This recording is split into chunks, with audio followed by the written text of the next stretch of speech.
What's up, guys? Welcome back. And today I was listening to one of my everlasting heavy metal records, because as you know, I'm a fan of classic heavy metal as well.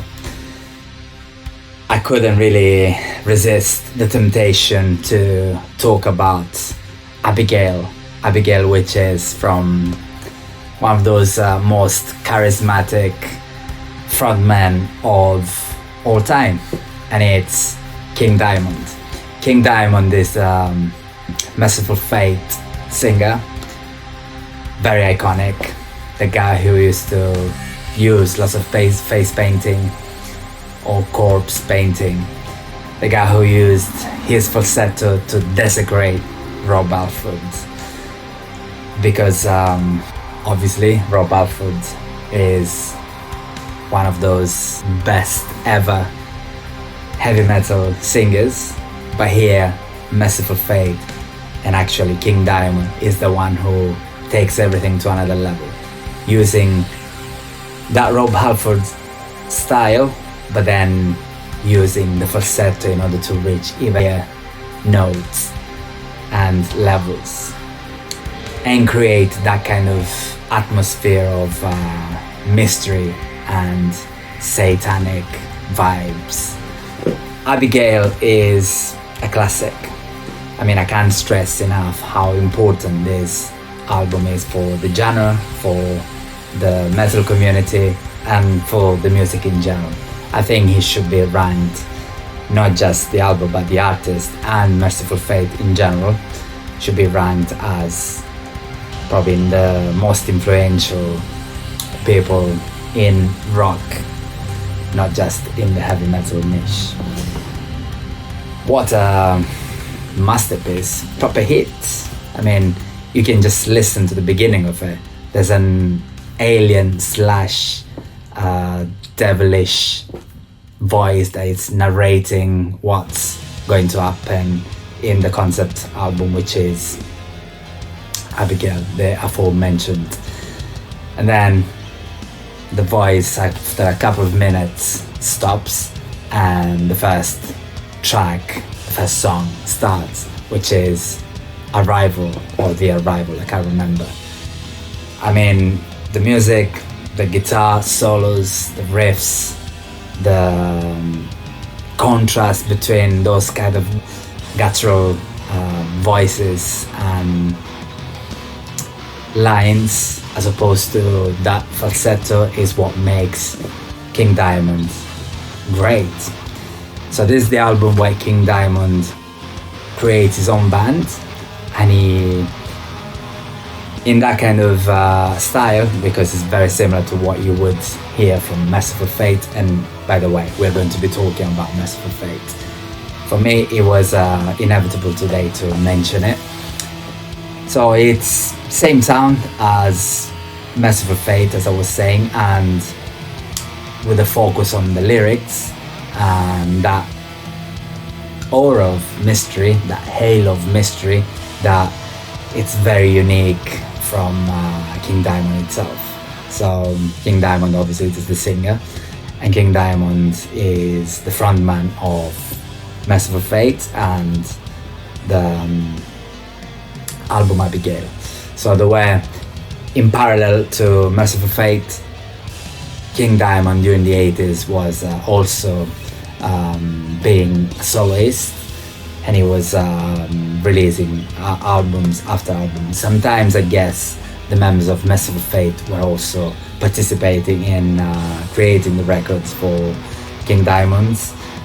Sometimes the band was completely new, apart from King Diamond itself anyway. So this guy is really unique. So back in the days, what he did was like very epic. So he took everything to the extreme. So his iconography, his the way he used to look, the way he used to paint his face, his screams, as I said, the contrast between screams and guttural sounds was very typical, and back in the days people were afraid of it. And that was he wanted to do. So he wanted to scare and create lots of controversy and lots of tension among the crowds that were about to approach his character, the persona. Apparently he was a footballer before he got into the music career. We're talking about a guy who is now probably in his late 60s, so he's quite, I wouldn't say old, but he's aged very well. And actually his music has aged very well, because you can hear from Melissa onwards, he and the band Mercyful Fate, they've been delivering lots of great concept albums and lots of live performances around the world, basically.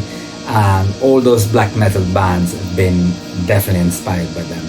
Bands like Cradle of Filth, Timo Borgers, and the metal bands from the Scandinavian regions have definitely had lots of influence from them.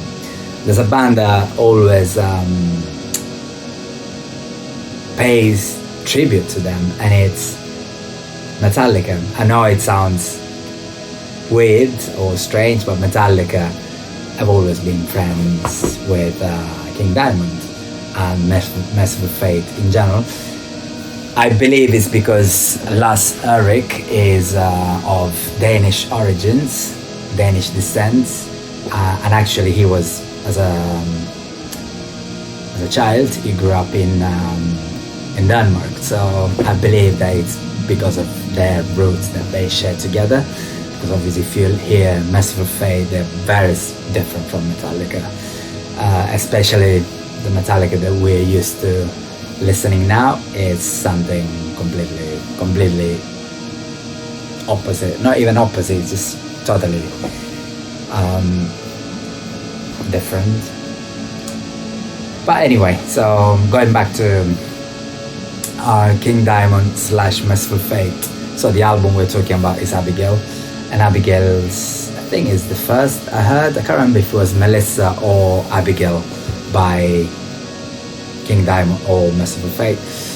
Anyway, both albums were discovered by me around the same time, so I think it was Abigail. Anyway, I remember listening to it with one of my best friends, who was a little bit skeptical at the beginning, because he was don't know, he wasn't really, because he used to look at his face the way he used to look in the magazines, which was a little bit scary. For me it was cool, whereas many people were a little bit cautious when it came to King Diamond itself. But then he got interest towards King Diamond and Mercyful Fate in general, so he started to like them. And actually today, before I was shooting this video, I sent him a link of Abigail, one of my favorite songs, which is the Mansion in the Darkness, I think it's called.